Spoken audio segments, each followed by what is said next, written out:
The alien SOS that summoned the Deathworlders' unpredictable deadliest fleet Part 1. The Silent Scream. The mining station Epsilon 7 hung in the darkness of space like a fragile ornament, its metallic rings rotating slowly around the central hub.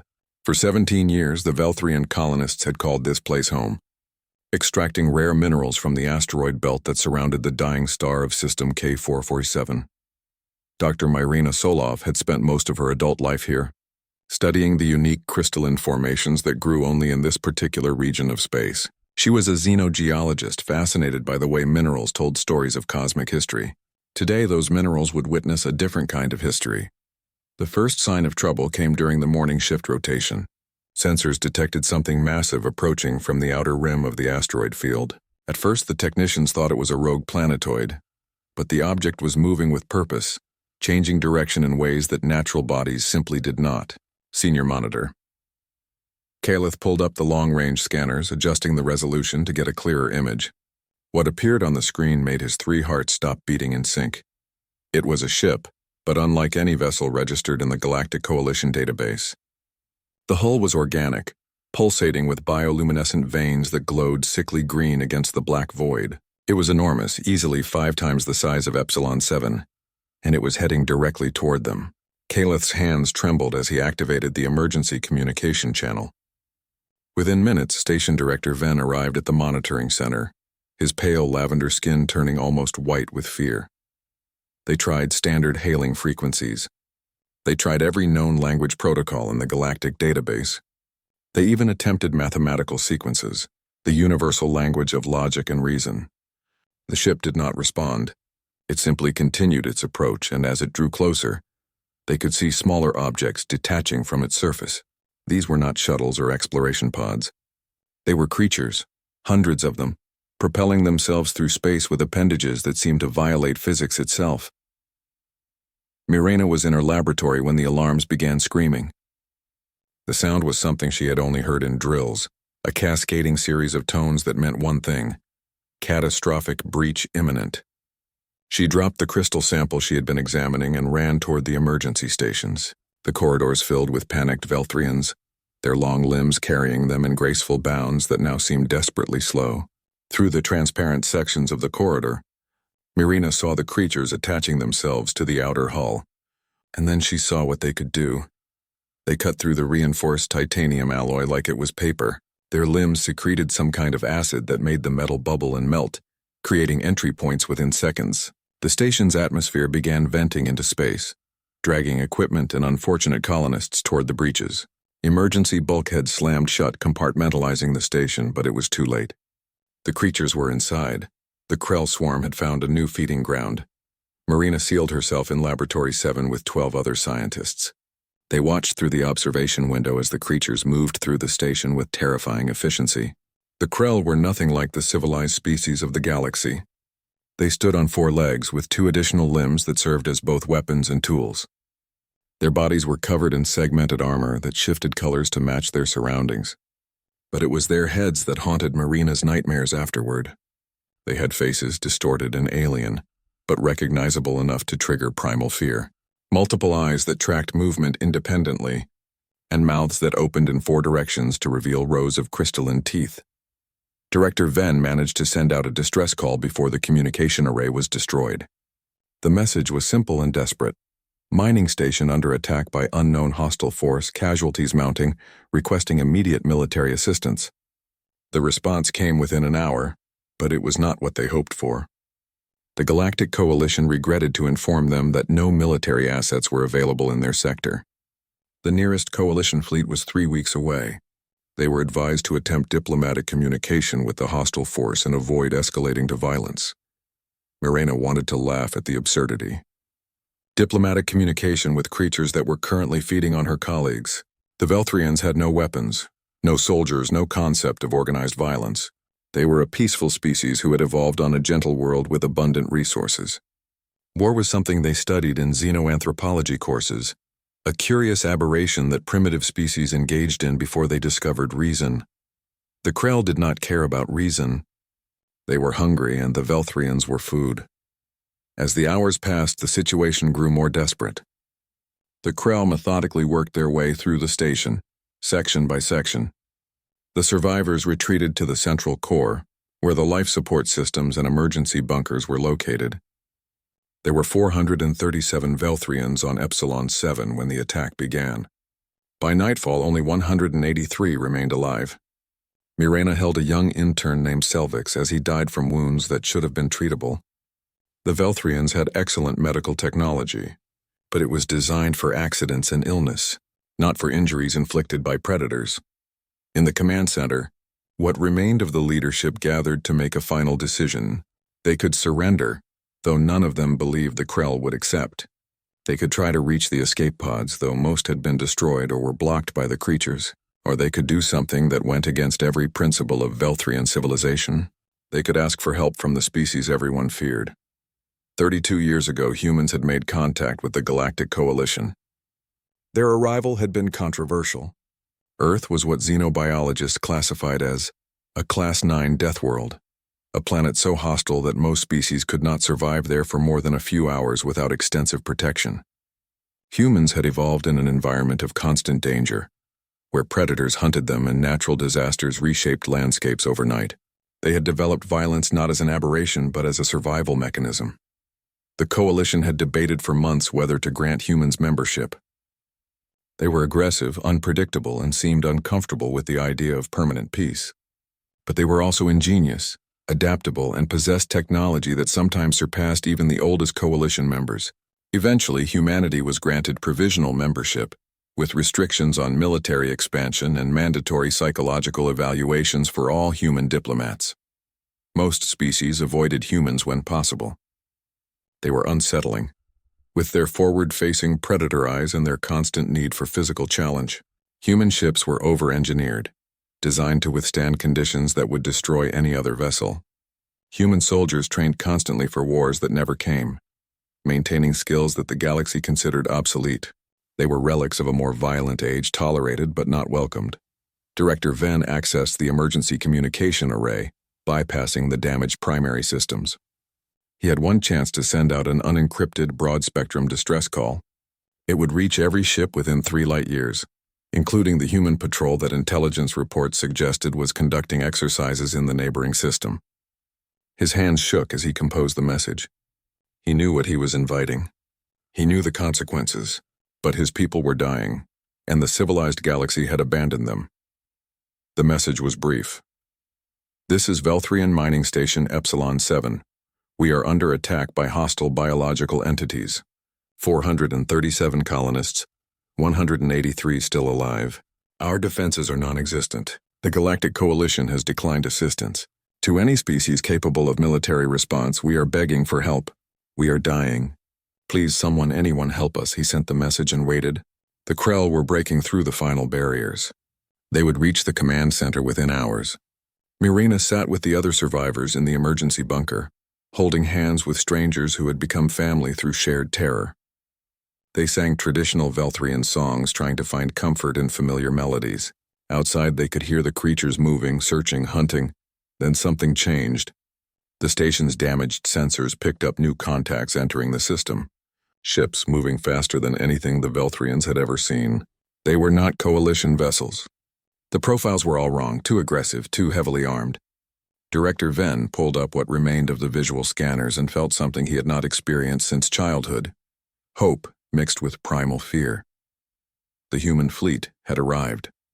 There were 6 ships, smaller than the Krell vessel but moving with predatory grace. The lead ship was a heavy cruiser, bristling with weapons that served no purpose in a peaceful galaxy. Flanking it were 2 destroyers and 3 frigates, arranged in a formation that spoke of military precision. They did not attempt communication with the station first. They went straight for the Krell ship. Commander Sarah Chen stood on the bridge of the UES Relentless, studying the tactical display with cold calculation. She was 43 years old, a career military officer who had never seen actual combat, because humanity's membership in the Coalition forbade aggressive action. She had spent 2 decades training for a war that never came, running simulations and exercises that her superiors assured her were purely theoretical.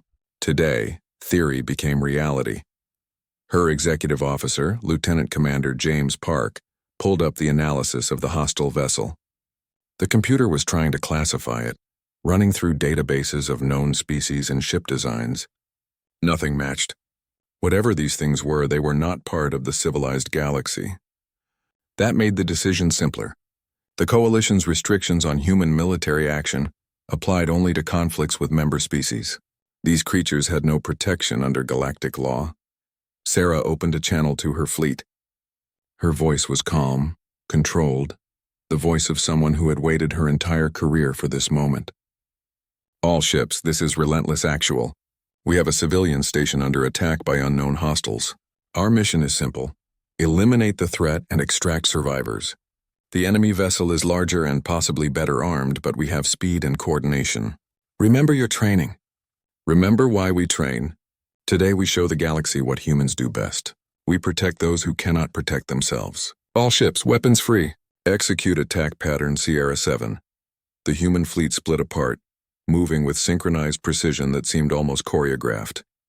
The destroyers accelerated to flank the Krell vessel, while the frigates positioned themselves between the hostile ship and Epsilon 7, cutting off any escape for the creatures still on the station. The Relentless dove straight toward the Krell ship, weapon systems charging with deadly purpose. The Krell vessel finally reacted, launching swarms of smaller organisms toward the human ships. These were suicide drones, living missiles that would explode on impact. They had worked against Coalition vessels before, overwhelming shields with sheer numbers. But human ships were different. Point defense systems activated, filling space with precisely targeted energy bursts. The Krell drones died by the hundreds, never reaching their targets.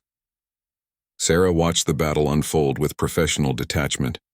Her crew worked with machine efficiency, each person knowing their role perfectly. Weapons Officer Martinez called out firing solutions. Navigation Officer Kim adjusted their approach angle. Engineering Chief Rodriguez monitored power distribution, shunting energy between weapons and shields with split-second timing. They were a single organism, functioning with the kind of coordination that only came from endless training and absolute trust. The Relentless fired its main railgun, a weapon that accelerated projectiles to a significant fraction of light speed. The slug hit the Krell vessel's organic hull and punched completely through, creating a massive wound that leaked atmosphere and biological fluids. The creature ship screamed, a sound that somehow transmitted through the vacuum of space picked up by the human sensors. It was a sound of pain and rage, and it made Sarah's crew hesitate for just a moment, but only a moment. Sarah's next order was immediate and unflinching. Continue firing. Target the breach. Destroy it. The human fleet coordinated their attack, pouring fire into the wounded Krell vessel. Missiles streaked across the void, each one designed by human engineers who understood that sometimes peace required overwhelming violence. The Krell ship tried to fight back, launching biological weapons that were horrifying in their creativity. But it was dying, and the humans pressed their advantage with ruthless efficiency. On Epsilon 7, the Velthrian survivors watched through whatever sensors still functioned. They saw the humans fight with a ferocity that should not have been possible for a civilized species. They saw ships maneuver in ways that should have torn them apart, pulling G-forces that would have killed any other species but that humans endured through genetic resilience and technological augmentation. They saw weapons fire that lit up the darkness like artificial stars, each burst representing a level of violence that made the Velthrians recoil in horror and gratitude. Marina watched a human destroyer execute a maneuver she recognized from her studies of Earth military history. It was called ramming speed, an ancient naval tactic where a ship physically collided with an enemy. The destroyer accelerated to maximum velocity and slammed into the Krell vessel's midsection. The impact was catastrophic. Both ships were damaged, but the Krell vessel was crippled, its organic systems failing across multiple sections. The human destroyer limped away, trailing atmosphere and debris, but still functional. Still fighting. That was the difference between humans and the rest of the galaxy. They could take damage that would destroy any other species and keep functioning through sheer willpower and over-engineered redundancy. Commander Chen's voice cut through the chaos, transmitted on all frequencies so that both her fleet and the Velthrians could hear. This is Commander Sarah Chen of the United Earth ship Relentless to Velthrian Station Epsilon 7. We are engaging the hostile vessel. Prepare for boarding operations. Human Marines are inbound to extract survivors and eliminate remaining hostiles on your station. Stay in your secured locations and do not attempt to engage the creatures. We will handle this. Help is here." Those last 3 words echoed through the emergency bunker where Morena and the other survivors waited. "Help is here." Spoken with such absolute confidence, such certainty, as if the outcome was never in doubt. The humans had heard their distress call and responded within hours, not weeks. They had not formed committees or debated ethics. They had simply come, weapons ready, prepared to die for strangers. The Velthrians waited in terrified hope as the sound of human dropships approaching grew louder. They were about to witness what happened when Deathworlders went to war. They were about to learn that sometimes survival required monsters of your own, and in the darkness of space, surrounded by death and fear, that knowledge was the most beautiful thing they had ever experienced. When predators answer, the dropships cut through the void with brutal efficiency, their armored hulls reflecting the dying light of the nearby star. Each transport carried 20 human Marines, soldiers who had trained for years in combat scenarios that most galactic species considered sadistic. Inside Dropship 7, Sergeant Marcus Webb checked his squad for the 3rd time, verifying seals on their combat armor and ensuring every weapon was loaded and ready. He was 31 years old, built like the heavyweight fighters from Earth's ancient combat sports, with dark skin marked by scars from training accidents that would have killed softer species. His squad was a mix of veterans and rookies, though even the newest Marine had undergone training that exceeded anything the Galactic Coalition considered reasonable. Corporal Lisa Zhang sat across from him, her slim frame hiding muscles that could bend steel. She was their designated breacher, responsible for creating entry points through whatever obstacles they encountered.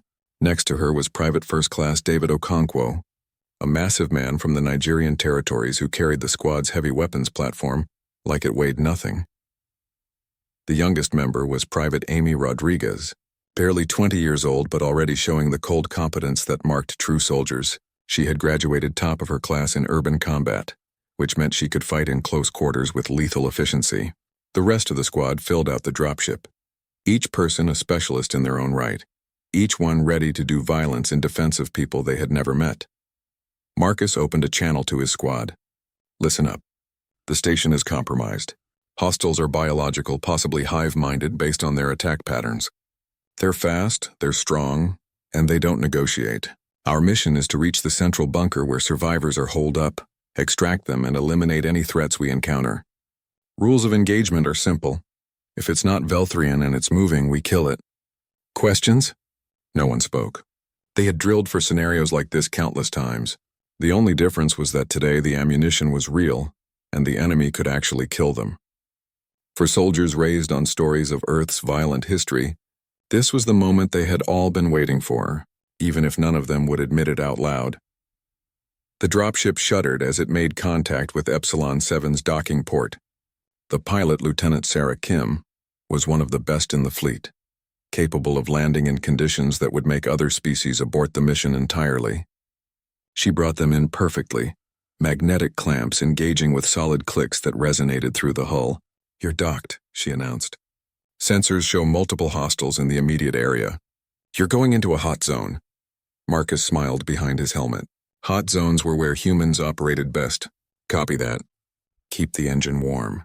We'll be back with passengers." He stood and moved to the airlock, the rest of his squad forming up behind him with practiced precision. They moved like water, flowing into positions without conscious thought, the result of training that had been drilled into them until it became instinct. The airlock cycled open, revealing a corridor that looked like it had been designed by someone who had never considered the possibility of violence. The walls were decorated with Velthrian art, delicate sculptures and paintings that depicted peaceful scenes from their homeworld. The lighting was soft and warm, designed to be comfortable rather than tactical. There were no defensive positions, no armored barriers, nothing that suggested the station's builders had ever imagined needing to fight. The Krell had changed all that. The beautiful corridor was now a massacre site.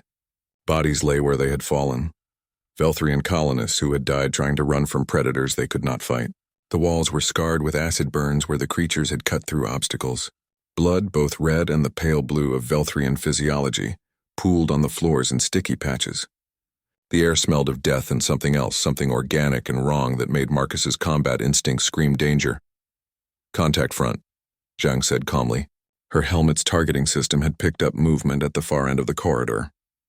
Two Krell were feeding on something that might have been a Velthrian once. They looked up as the Marines entered, their multiple eyes focusing with predatory interest. For a moment, human and alien predators studied each other, two species that had evolved to kill encountering each other for the first time. The Krell attacked first, launching themselves forward with frightening speed. They moved like insects but thought like pack hunters, trying to flank and overwhelm their prey. But they were used to hunting species that fled from violence. They had never encountered humans before. They had never faced a species that ran toward danger instead of away from it. Marcus and his squad opened fire with synchronized precision. Their weapons were designed by human engineers who understood that sometimes you needed to kill something very quickly and very thoroughly. The rifles fired casement ammunition, each round a miniature explosion that delivered devastating kinetic energy. The Krell's armored carapaces, which had turned away Velthrian tools with ease, shattered under the impact. Dark ichor splattered the walls as the creatures fell, their bodies twitching in death throes. The entire engagement lasted 3 seconds. Zhang moved forward to confirm the kills, putting an additional round into each creature's head with professional thoroughness. "Clear," she reported. "Hostiles down." They moved deeper into the station, following the route to the central bunker that Chen had downloaded to their tactical systems. Every few meters they encountered more Krell, and every time the result was the same. The creatures were fast and strong, but the humans were faster and stronger. More importantly, the humans were organized. They fought as a unit, covering angles and supporting each other with movements so practiced they seemed choreographed. Private Rodriguez took point as they approached a junction, her lighter frame allowing her to move faster than the others. She rounded the corner and immediately opened fire, her weapon barking in short, controlled bursts. "Multiple contacts!" "At least 6. She dropped back as the rest of the squad moved up, creating a firing line that turned the junction into a killing ground. The Krell tried to rush them, counting on overwhelming numbers to break through. But humans had been dealing with numerical disadvantages since they lived in caves and fought predators with sharpened sticks. They knew how to use terrain, how to create choke points, how to turn enemy strengths into weaknesses. The junction became a slaughterhouse as the Marines poured fire into the approaching Krell, cutting them down methodically. Okonkwo deployed his heavy weapons platform, a rotary cannon that fired at a rate of 3,000 rounds per minute. The sound was deafening even through their helmets' audio dampening. The heavy rounds tore through Krell armor like paper, creating a barrier of firepower that nothing could cross. Bodies piled up as the creatures kept coming, driven by instincts that did not include retreat or self-preservation. Then, suddenly, the attack stopped. The Krell withdrew, vanishing into side passages and ventilation shafts with unnerving speed. Marcus held up a fist, signaling his squad to halt and take defensive positions. Something was wrong. The creatures had shown no tactical thinking before, just aggressive rushing attacks. This coordinated withdrawal suggested intelligence they had not anticipated. "They're learning," Zhang said quietly. "They're adapting to our tactics." Marcus swore under his breath. Adaptive enemies were the worst kind. It meant the next engagement would be different, harder. The Krell would try something new, some tactic designed to counter human advantages. He opened a channel to Chen. "Relentless Actual, this is Ground Team Alpha. Hostiles are showing signs of tactical intelligence. They withdrew from a superior position. Recommend increased caution for all boarding teams." Chen's response was immediate. "Copy that, Alpha. All teams be advised hostiles are learning. Stay sharp and watch your flanks. We didn't come this far to lose people to overconfidence." The squad continued toward the central bunker, moving more cautiously now. They checked every intersection twice, covered every angle, moved with the paranoid efficiency of soldiers who knew their enemy was watching and waiting. The station's corridors seemed to stretch forever, each one looking identical to the last, all of them stained with evidence of the massacre that had occurred here. They found the bunker entrance sealed behind emergency blast doors that had been designed to protect against decompression, not invasion. Marcus opened a communication channel. "Velthrian survivors, this is Sergeant Marcus Webb, United Earth Marines. We're here to extract you. Please respond." There was a long silence, then a trembling voice answered in heavily accented standard. "This is Dr. Mirena Solov. Are you truly human? Is this actually happening?" Yes, ma'am, we're human and we're getting you out of here. Can you open these doors from your side? The controls are damaged. We've been trying to open them for hours. Zhang stepped forward, examining the blast door with professional interest. She pulled out a cutting torch and several shaped charges from her equipment pack. Step back from the door. This is going to be loud. She worked quickly, placing the charges in a pattern that would cut through the door's locking mechanism without causing catastrophic damage to whatever was behind it. Fire in the hole. The explosion was focused and precise, channeling all its energy into the door's seals. The blast door shuddered and then slowly began to open, its hydraulics protesting with metallic groans. As soon as the gap was wide enough, Velthrians began emerging, stumbling into the corridor with expressions of disbelief and desperate hope. Marina was among the first. She was tall even by Velthrian standards, with pale blue skin that seemed almost translucent in the emergency lighting. Her eyes, large and expressive, studied Marcus with unconcealed fear and gratitude. You came. The Coalition said no one would come. The Coalition isn't here, Marcus said simply. We are. How many survivors? 183 when we sealed the bunker. Some have died from wounds. 168 now. Marcus did quick calculations. His dropship could carry 40, including the crew. There were 5 other dropships conducting extraction operations elsewhere on the station. They would need multiple trips. We're going to get everyone out, but it's going to take time. We need to move in groups. Priority goes to the wounded and the children. Marina translated quickly, her voice carrying authority that suggested she was used to being listened to. The Velthrians organized themselves with surprising efficiency, considering what they had been through. They separated into groups, the wounded supported by those still strong enough to walk, the children clustered together in the center for protection. As they prepared to move out, one of the Velthrian children approached Rodriguez.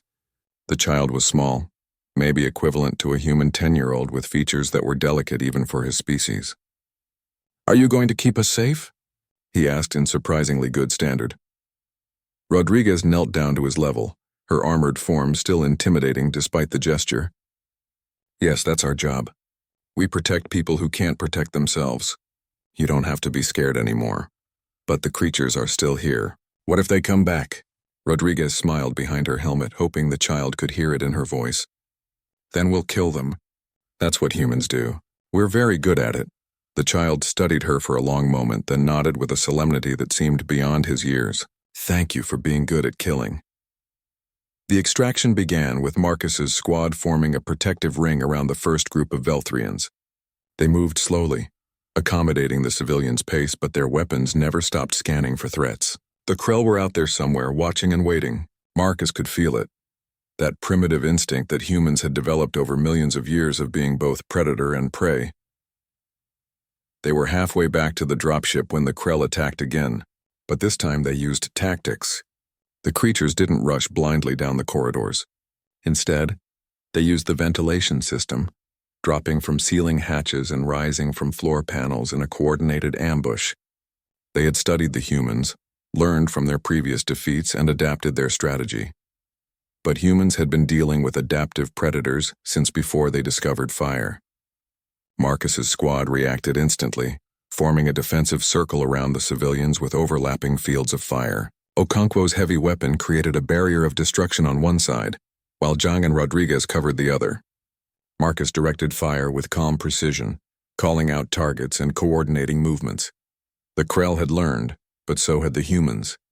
They recognized the ambush pattern immediately, countered it with practiced efficiency, and turned it back on the attackers.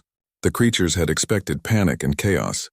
Instead, they encountered organized violence from a species that had spent millennia perfecting the art of warfare.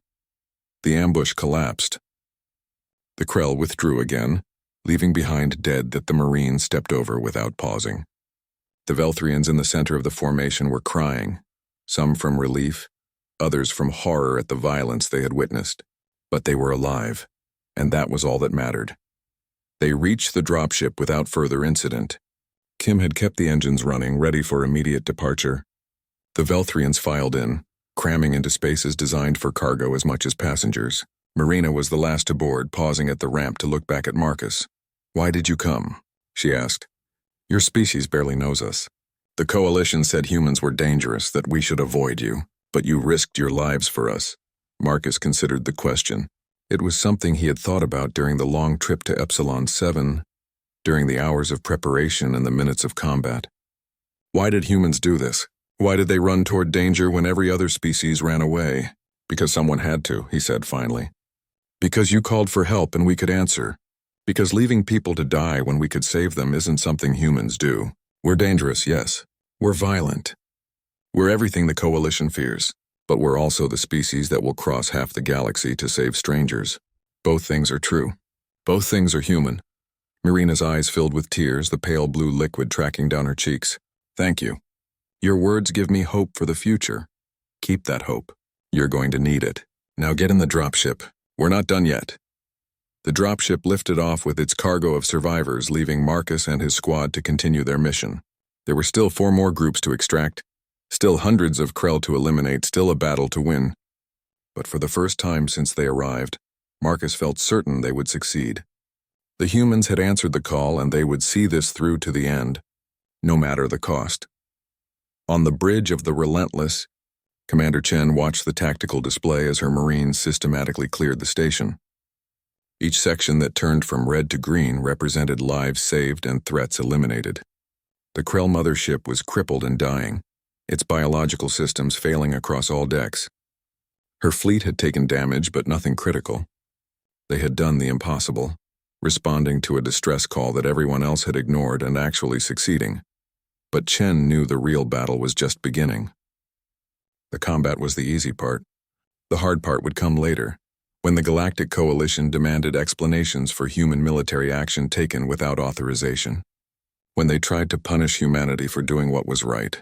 When they attempted to force humans back into the box of acceptable behavior that every other species had learned to accept. Sarah Chen had been preparing for that battle her entire career. She knew what she was going to say. She knew how she would defend her actions and the actions of every person under her command, and she knew with absolute certainty that she would do it all again if she had to, because that was what humans did. They protected those who couldn't protect themselves regardless of the consequences, and if the galaxy couldn't understand that, then the galaxy would just have to learn. The battle for Epsilon 7 continued, but the outcome was no longer in doubt. The humans had arrived, and they were very good at what they did, the price of being necessary. The final assault on the Krell breeding nest began at 0400 station time, when the circadian rhythms of most species hit their lowest point, and reaction times slowed. The humans, accustomed to irregular sleep patterns developed during their evolution as persistence hunters, operated at peak efficiency. Lieutenant Marcus Webb led the assault team, now expanded to include 30 Marines drawn from across the fleet.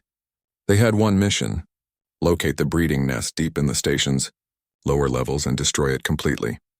Intelligence, gathered from the rescued Velthrians, indicated that the Krell had converted the station's hydroponics bay into their breeding ground. The area was massive, designed to grow food for hundreds of colonists over years-long tours. Now it housed something far more sinister. Thermal scans showed the entire bay registering temperatures 15 degrees above normal, and the air composition had changed dramatically. The Krell had transformed it into an environment suitable for their biology, a small piece of their homeworld transplanted into Velthrian space. Marcus stood before his assembled team in the staging area, studying faces that showed various degrees of tension and anticipation. They were good soldiers trained to the highest standards humanity could achieve, but they were still human. They felt fear. They just didn't let it stop them. That was the difference between humans and the rest of the galaxy. Fear was a tool, not a barrier. It sharpened reflexes and heightened awareness rather than paralyzing decision-making. Intel suggests we're looking at a nest with possibly thousands of juvenile Krell, Marcus began, his voice carrying to every helmet speaker. They'll be smaller than the adults we've encountered, but there will be a lot more of them. The bay's layout works against us. Open spaces, limited cover, multiple entry points. It's a defender's dream and an attacker's nightmare. But we have advantages they don't. We have coordination. We have fire discipline. We have the fact that we've been training for scenarios exactly like this since we were old enough to hold a weapon. He pulled up a holographic map of the hydroponics bay, highlighting key positions. We hit them from 4 directions simultaneously. Breaching teams Alpha and Beta take the main entrances. Teams Gamma and Delta drop in from the upper access points. Okonkwo sets up the heavy weapons platform here, creating a fallback position. Zhang and her engineers have rigged the environmental controls. Once we're clear, we flood the bay with the most toxic combination of chemicals we can produce. Nothing survives. No eggs, no juveniles, no chance of this happening again. Corporal Zhang raised a hand. Sir, if we're committing that level of resources, why not just vent the bay to space? Faster and more certain. Because we need to be sure, Marcus replied. Vacuum might not kill the eggs. Some species can survive in near-zero pressure environments. But chemical sterilization at the molecular level? Nothing survives that. We're not just fighting a battle. We're eliminating a threat to every station, every colony, every civilian installation in this sector. When we leave here, the Krell presence needs to be completely eradicated. The team nodded, understanding. This was the part of human nature that made other species uncomfortable. The capacity for total, overwhelming violence when circumstances demanded it. The willingness to be thorough, even brutal, when the alternative was accepting ongoing risk. Humans didn't believe in half measures when it came to protecting lives.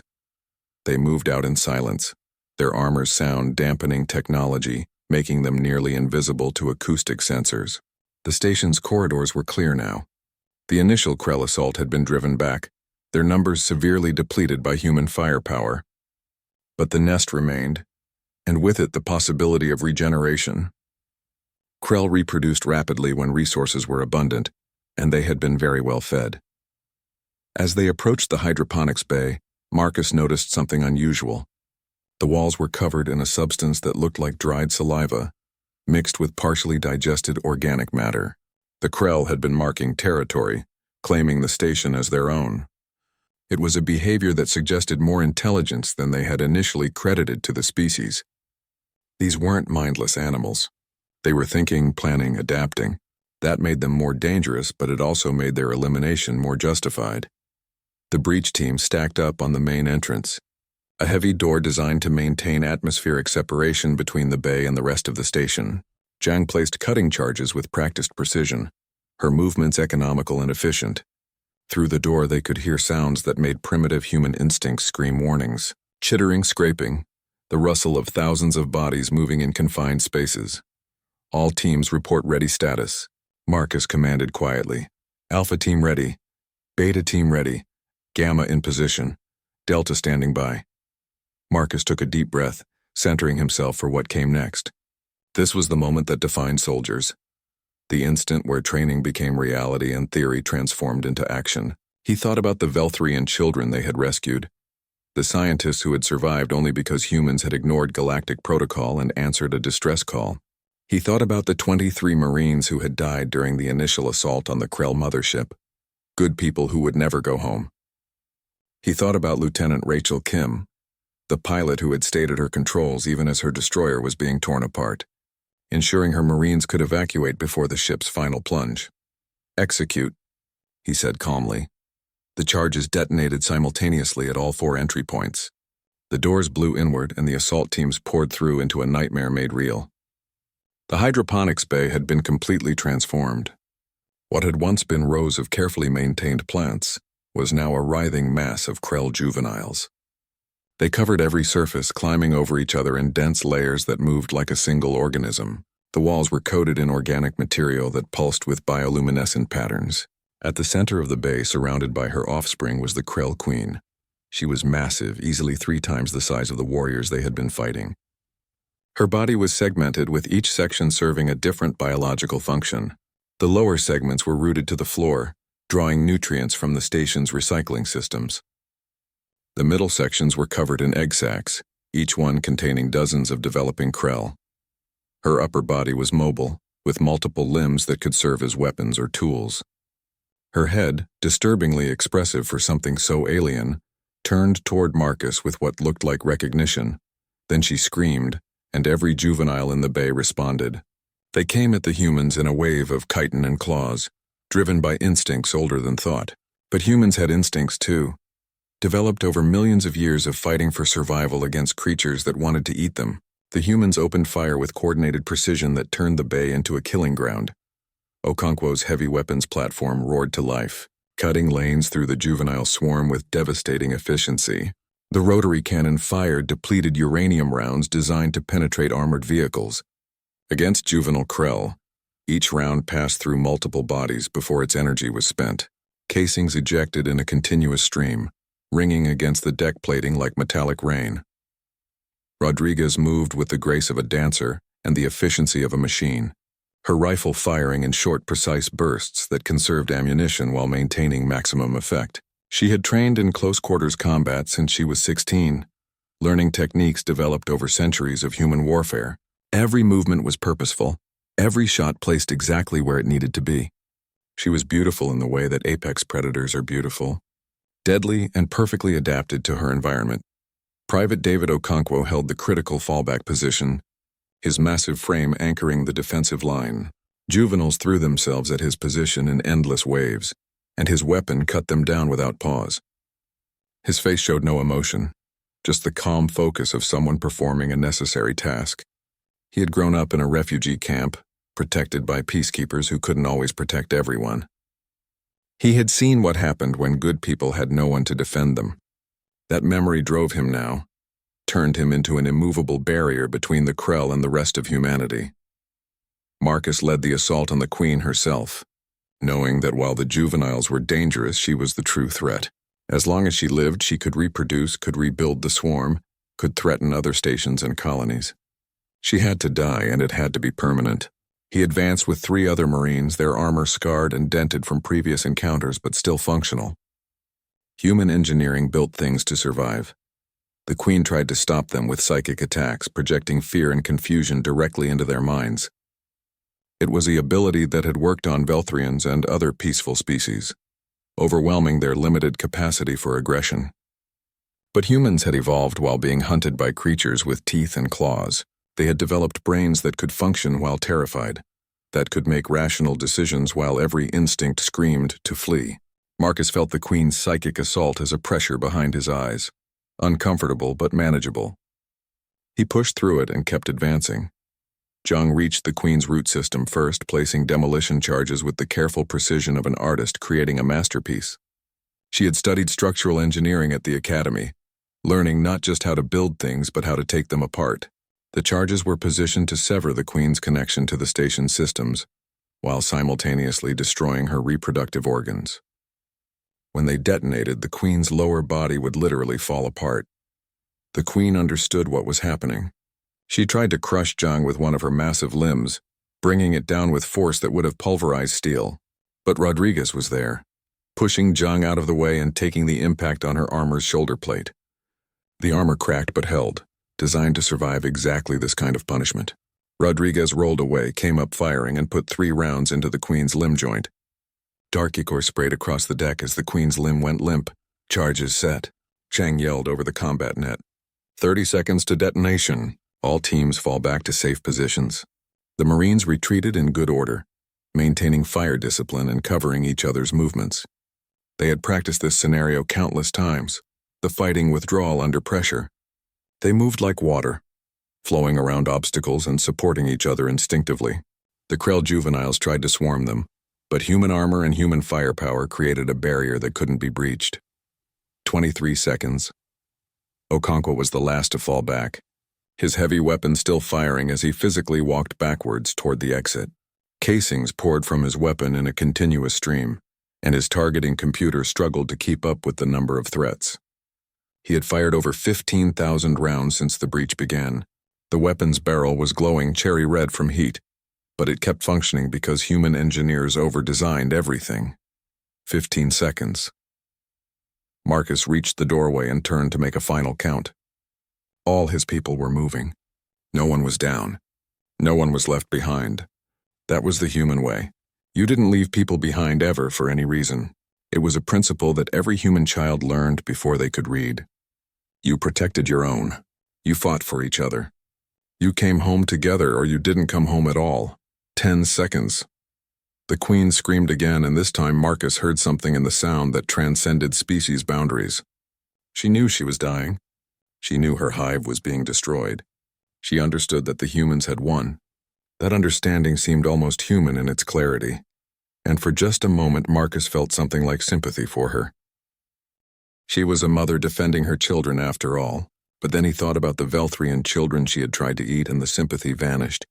5 seconds. Fire in the hole. Zhang's voice cut through the chaos and every Marine hit the deck. The charges detonated with precisely calculated force, severed the Queen's root system, and demolished her reproductive organs. The explosion was contained by the bay's reinforced walls, but the shockwave reverberated through the entire station. The Queen's scream cut off abruptly, and suddenly the juvenile Krell stopped their coordinated attack. Without the Queen's directing intelligence, they became confused and directionless. The Marines didn't give them time to adapt. They poured back into the bay with weapons blazing, systematically eliminating every remaining Krell. It was brutal, methodical work, but it was necessary. Every juvenile killed was a threat eliminated, a life saved somewhere down the line. The humans worked for 3 hours, clearing every corner of the bay, destroying every egg, ensuring complete eradication. When they were finally done, Zhang activated the chemical sterilization protocol. Toxins flooded the bay through the environmental systems, compounds that would break down organic matter at the molecular level. Nothing would survive this. Nothing could survive this. The bay would need to be completely reconstructed before it could be used again, but it would be clean. Marcus stood in the corridor outside the bay, watching through the observation window as the chemicals did their work.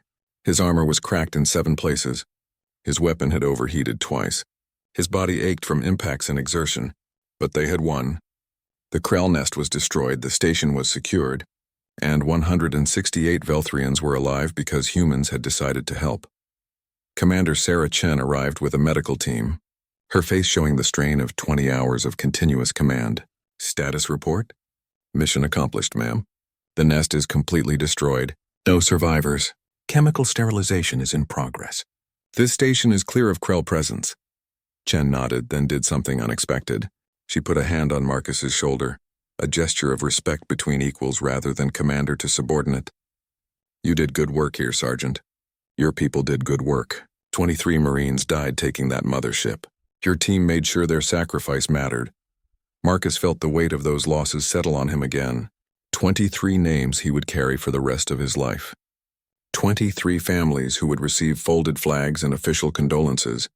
23 empty chairs at future reunions. The price of being necessary was paid in human lives, and that cost never got easier to accept. Permission to speak freely, ma'am? Granted. Was it worth it? 23 of ours for 168 of theirs? Chen was quiet for a long moment, considering the question with the seriousness it deserved. You're asking the wrong question, Sergeant. The right question is, if we had said no, if we had ignored that distress call like everyone else did, could we live with ourselves? Could we look in the mirror and call ourselves soldiers, call ourselves human, knowing we had let innocent people die because helping them was difficult? No, ma'am. We couldn't. Then it was worth it. Our people died doing what humans do best. They protected those who couldn't protect themselves. They stood between civilians and monsters. They were heroes in the truest sense of the word. That means something. That matters. 3 days after the battle ended, Commander Sarah Chen stood before the Galactic Coalition Council. The chamber was packed with representatives from dozens of species, all of them there to witness what many expected to be the end of human membership in the coalition. The charges were serious: unauthorized military action, excessive use of force, violation of coalition protocols regarding contact with unknown species, and willful destruction of a sapient species without diplomatic engagement. The High Chancellor, a Thalian named Valora, called the session to order. Her expression was stern, her body language radiating disapproval. Commander Chen, you are here to answer for actions taken by human military forces at Velthrian Station Epsilon 7. The Coalition has reviewed the reports and finds your conduct deeply troubling. You engaged in combat operations without authorization. You destroyed an entire species without attempting communication. You violated protocols that have maintained peace in this galaxy for over 1,000 years. How do you answer these charges? Sarah stood alone at the center of the chamber, aware that every eye was on her. She had prepared for this moment, rehearsed her arguments, but now that it was here, she set aside her prepared speech. This called for truth, not diplomacy. High Chancellor, honored representatives, I will not dispute the facts. We received a distress call from a civilian station under attack. The Galactic Coalition declined to respond. We chose to respond anyway. We engaged hostile forces without authorization. We destroyed the Krell without attempting diplomatic communication. We violated your protocols. All of this is true. But before you pass judgment, I ask that you listen to someone else. Dr. Mirina Solov stood from the gallery, her tall frame drawing attention. She had insisted on being present for this hearing, had traveled from her recovery ward against medical advice to be here. Now she walked to the center of the chamber, standing beside Sarah with quiet dignity. I am Dr. Mirina Solov, senior xenogeologist at Station Epsilon 7. I survived the Krell attack because Commander Chen and her fleet answered our distress call. 437 Velthrians lived on that station. When the attack began, we sent a message to every coalition member in range. We begged for help, and every single one of you said no. The Thalians had no military assets available. The Vex couldn't engage in violence. The Meridians offered thoughts and prayers. Everyone had reasons, all of them perfectly logical, all of them resulting in the same outcome. My people were going to die, and you were going to let it happen. Her voice, which had started calm, grew stronger with emotion. Then the humans came. They didn't debate. They didn't form committees. They didn't discuss jurisdiction. They heard people screaming for help, and they came. They risked their lives for strangers. 23 of them died protecting us. 23 humans who had families and dreams and futures, gone because they chose to help people they had never met. She turned to face the assembled representatives directly. You say they violated your protocols. I say your protocols allowed my child to almost die. You say they used excessive force. I say their force was the only thing that stopped the Krell from eating every person on that station. You say they destroyed a sapient species without diplomatic engagement. I say the Krell were engaged in genocide and had no interest in talking. The humans did what you would not. They protected those who could not protect themselves. And now you want to punish them for it. The chamber was silent. Mirana's words hung in the air, a challenge that no one seemed willing to address immediately. Finally, Representative Morvix of the Vex spoke, his crystalline body refracting the chamber's light in uncomfortable patterns. Dr. Solov, no one questions your trauma or your gratitude, but you must understand that allowing violence, even in defense, creates a dangerous precedent. If we permit military action without authorization, where does it end? How do we maintain peace if every species takes matters into their own hands? Peace? Mirana's laugh was bitter. What peace? My people were dying, and your peace did nothing to help us. The humans didn't threaten your peace. They exposed its weakness. You have built a civilization that works wonderfully when everyone agrees to be peaceful. But what happens when someone doesn't agree? What happens when you encounter a species like the Krell who don't want to talk, who just want to feed? Your peace has no answer for that. The humans do. Sarah finally spoke again, her voice carrying military precision. The Coalition has lived in peace for so long that you've forgotten what peace actually costs. Peace isn't the natural state of the universe. It's something you have to fight for and protect. You've been able to be peaceful because nothing has seriously threatened you in centuries. But that's changing. The galaxy is bigger than Coalition space. There are species out there that don't share your values, that won't respond to diplomacy, that view your peaceful nature as weakness to be exploited. The Krell prove that. She gestured to the holographic display that appeared above them, showing footage from the battle. My people died defending Epsilon 7. We didn't want to fight. We would have preferred a diplomatic solution. But when diplomacy fails, when civilians are dying, someone has to be willing to do violence. That's the role humans play. We're the species you call when everything else has failed. We're the ones who remember how to fight because we never stopped training for the possibility that we'd need to. High Chancellor Valora raised a hand for silence. Commander Chen, your words are persuasive, but they don't address the core issue. How can the Coalition trust humanity when you've demonstrated a willingness to ignore our authority? You can trust us because we're still here, Sarah replied. We could have left after the battle. We could have taken our fleet and gone home, told the Coalition to sort out its own problems. But we stayed. We're presenting ourselves for judgment because we respect the principles the Coalition represents. Even when we disagree with your methods, we believe in cooperation between species. We believe in the idea of a galactic community. We just also believe the community needs protectors, and we're willing to be those protectors. The debate continued for hours. Representatives argued about protocols and precedents, about the nature of violence and the requirements of civilization. Some species supported human membership, recognizing that the galaxy needed someone capable of military action. Others wanted humans expelled immediately, fearing that allowing one breach of protocol would lead to chaos. In the end, the vote was closer than anyone expected. Human membership in the coalition was maintained by a narrow margin, but with conditions.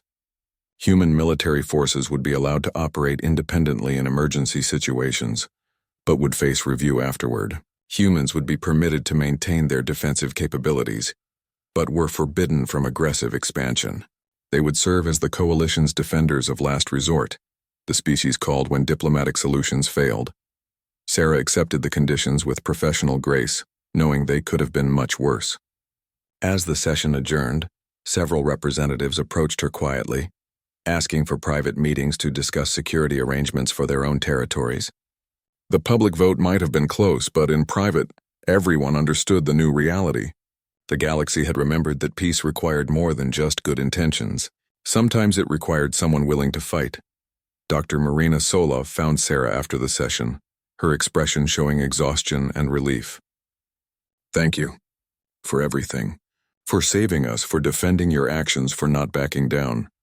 "I did what any human would do," Sarah replied. "What any decent person should do." "That's what makes you dangerous," Marina said with a slight smile. "You think protecting strangers is just normal behavior.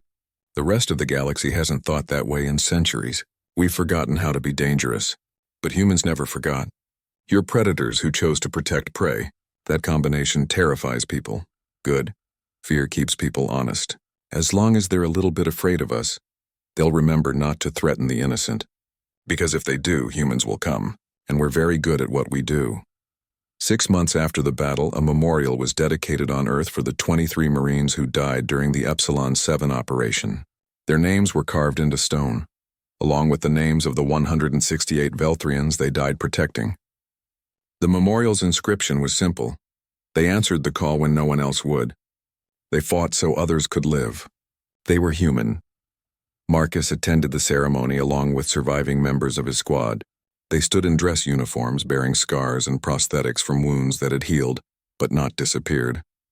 Rodriguez was there with a new leg, the old one lost to a Krell during the final assault. Zhang stood with burn scars covering half her face from an explosion that had killed 3 others, but that she had somehow survived.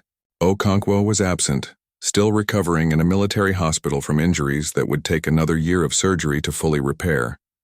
The families of the fallen attended, and Marcus spoke with each one personally. He told them how their sons and daughters had fought with courage. He described final moments in last words.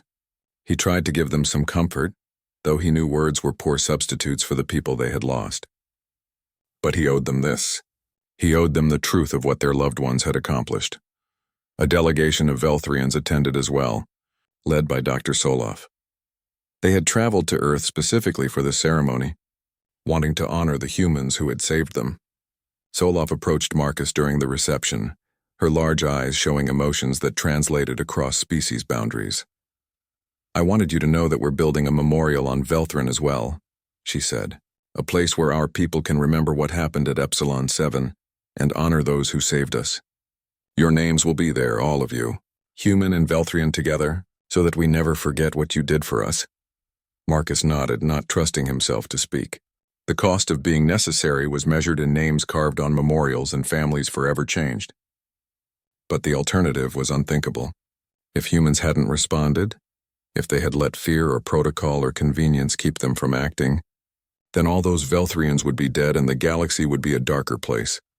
"We would do it again," he finally said. "If another call came tomorrow, we'd respond.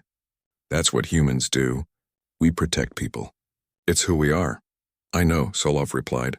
"And that's why the galaxy needs you, even if they don't all understand it yet. You're dangerous, yes, but you're dangerous in the right way.